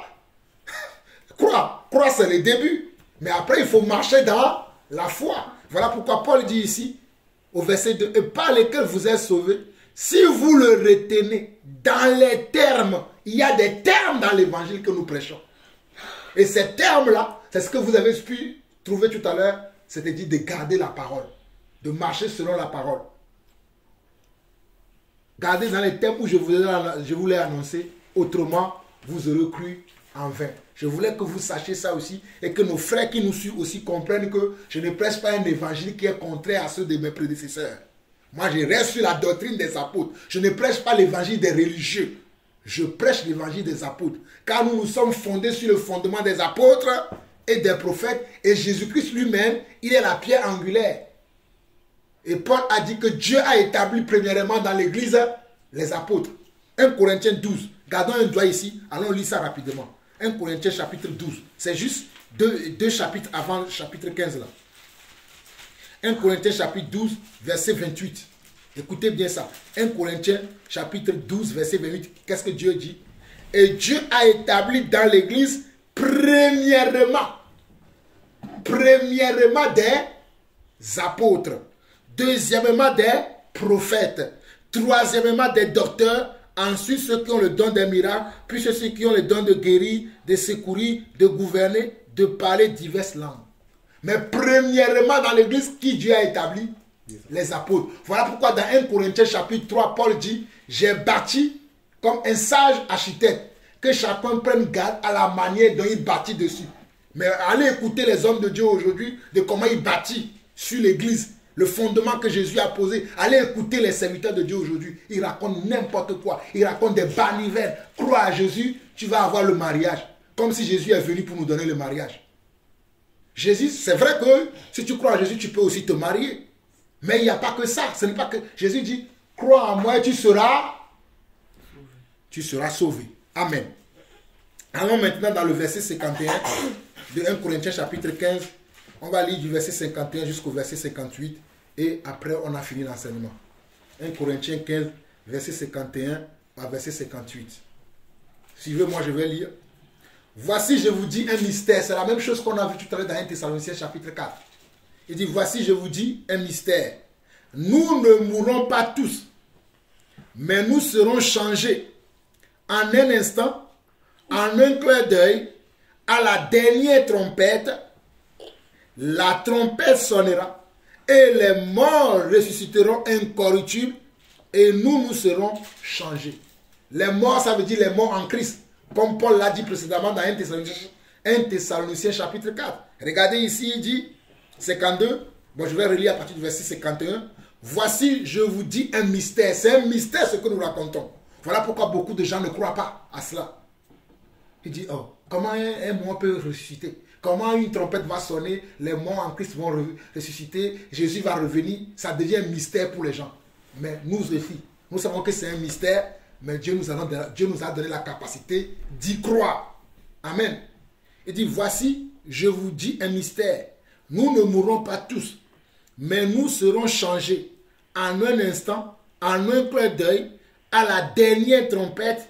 La trompette sonnera et les morts ressusciteront incorruptibles et nous serons changés. Car il faut que ce corps corruptible revête l'incorruptibilité et que ce corps mortel revête l'immortalité. Lorsque ce corps corruptible aura revêtu l'incorruptibilité et que ce corps mortel aura revêtu l'immortalité, alors s'accomplira la mort, alors s'accomplira la parole qui est écrite. La mort a été engloutie dans la victoire. Ô mort, où est ta victoire? Ô mort, où est ton aiguillon? L'aiguillon de la mort, c'est le péché. Et la puissance du péché, c'est la loi. Verset 52, 57 plutôt. Mais grâce soit rendue à Dieu qui nous a donné la victoire par qui? Par notre Seigneur Jésus-Christ. Verset 58. Ainsi mes frères bien-aimés, soyez fermes. Regardez ce que Paul dit. Ainsi mes frères bien-aimés, soyez légers, soyez étourdis, soyez dans la distraction. Non. Qu'est-ce qu'il dit? Soyez fermes. Voilà pourquoi je suis ferme dans mon enseignement. Je ne rigole pas avec les choses de Dieu. Moi, je ne rigole pas. Quand les gens rigolent, je quitte les gens qui blaguent avec les choses de Dieu. Il dit quoi? Soyez fermes. Regardez bien. Inébranlable. On doit être branlable? Non. On doit être touchable? Non. On doit être... on doit avoir peur des gens? Non. Regarde, il dit, soyez comment? Inébranlable. Regardez encore la phrase qui suit. Travaillant de mieux en mieux à l'œuvre du Seigneur. On n'a pas dit travaillant en régressant, mais on doit aller en progressant. On doit travailler en progressant et non en régressant. Mais quand je vois l'état de l'église aujourd'hui, l'église régresse. On se moque de nous les enfants de Dieu aujourd'hui. À cause de qui? À cause des chrétiens. Voilà pourquoi moi je ne suis pas un chrétien. Je suis un disciple du Christ. Je ne suis pas un chrétien moi. Les chrétiens, c'est eux qui font de la pagaille dans l'église. Ils font le ndombolo chrétien, le zouk chrétien, le jazz chrétien. Tout est chrétien pour eux maintenant. Ils font n'importe quoi avec la musique. Ils font n'importe quoi avec la louange. Ils font n'importe quoi avec les danses. On dit, oh non, c'est chrétien, c'est chrétien. On fait tout ce qu'on veut, on met juste le nom de Jésus dedans. Non. Paul a dit quoi? Verset 58 de 1 Corinthiens 15. Ainsi, mes frères bien-aimés, soyez fermes. Moi, dans mon église, on ne fait pas des choses comme ça. Tu viens prier avec le frère Jean-Paul Ausson, tu respectes la parole. Tu ne veux pas respecter la parole, je te mets dehors. Ah oui, moi, je ne rigole pas. Si tu ne veux pas être sérieux dans ce que tu fais, ne me cherche pas. Moi, je suis sérieux dans mes pratiques. Je sais ce que je fais parce qu'il est écrit que je dois être ferme, inébranlable, travaillant de comment? De mieux en mieux, à l'œuvre du Seigneur. C'est mon œuvre? Non. C'est l'œuvre de qui? Du Seigneur. Donc je dois faire ce que? Dieu me dit. Voilà. Je dois faire ce que Dieu... Te dit. Voilà. Je ne fais pas ce que les gens attendent Toi. de moi. Ah, voilà. Amen. Shalom. Je ne fais pas ce que les gens attendent de moi. C'est l'œuvre de Dieu. Ma mère rigole. Mais c'est la vérité. C'est l'œuvre de Dieu. Est-ce que c'est mon œuvre? Les gens veulent qu'on fasse leur volonté. Mais c'est l'œuvre de Dieu. Sachant que votre travail ne sera pas vain dans le Seigneur. Amen. Amen. Vous avez compris? Amen. Amen. Amen. Qui peut prier pour nous? On va finir, après on fait la question. Qui peut prier pour nous? Après on va faire la question après. Ok.